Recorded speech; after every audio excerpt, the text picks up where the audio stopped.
میں نے مسجد عائشہ سے عمرہ کیا، طواف بھی کیا، صفا گئی، اس کے بعد کھجور کھا کے پانی پیا، حل کرنے کے بعد نہانے سے پہلے احرام کی حالت میں کھانا منع تو نہیں ہے؟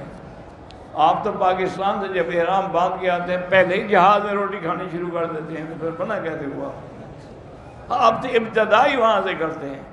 اور ماشاءاللہ کتنے خوش نصیب ہمارے حاجی ہیں کہ غیر محرم عورت کے ہاتھ سے کھاتے ہیں۔ وہ کھانا جو ہے ایئر ہوسٹس دیتی ہے نا، جس کو دیکھنا بھی حرام ہے، اس کے ہاتھ سے کھانا کیسے جائز ہے؟ میں ایک دفعہ پتہ نہیں امریکہ سے آ رہا تھا، اللہ کی شان یہ ہے کہ فرسٹ کلاس میں کوئی بندہ ہی نہیں تھا، صرف میں اکیلا تھا۔ بہرحال تھوڑی دیر گزری تو ایئر ہوسٹس آئی، اس نے کہا کہ حضرت آپ کیا کھائیں گے؟ میں نے کہا بیٹی میں نے کچھ بھی نہیں کھانا، مجھے نیند آئی ہوئی ہے، میں کئی دن جلسے کر کر کے جاگا ہوا ہوں، بس مہربانی کریں مجھے سونے دیں۔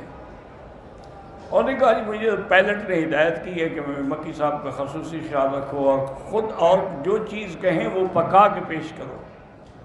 میں نے کہا بیوی میں نے نہیں کھانا ہے۔ انہوں نے کہا جی میں آپ کو اپنے ہاتھ سے کھلاؤں گی۔ میں نے کہا تمہارے ہاتھ سے کھانے سے میں کوئی بزرگ بن جاؤں گا؟ میں تو اور گناہ گار ہو جاؤں گا تمہارے ہاتھ سے کھانے سے۔ بارہ اس نے کہا جی آپ کی مرضی۔ میں نے کہا بس میری مرضی یہی ہے، مہربانی کر کے مجھے تنگ نہ کرو اور مجھے آئندہ آ کے ڈسٹرب نہ کرنا، کیونکہ اس پورے ایریے میں کوئی بندہ اور نہیں ہے، تو ایک اکیلی عورت ہو، اکیلا مرد ہو، تیسرا پھر شیطان ہوتا ہے۔ اس کو بھی پھر بات سمجھ آ گئی، اللہ جزائے خیر دے، وہ پھر تنگ نہیں کیا۔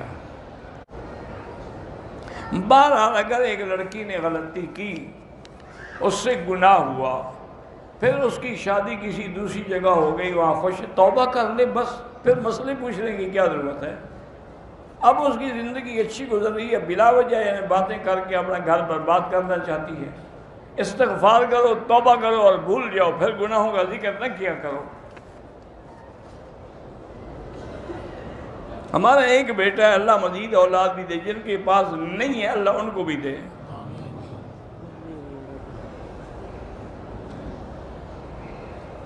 ایک آدمی کی بیوی کو کم از کم 20 سال سے بھی زیادہ عرصہ روٹھے ہوئے ہو گیا ہے، اب وہ طلاق دینا چاہتا ہے، بالکل طلاق دے، باقی حق المہر تو اس کو دینی ہی دینی ہے۔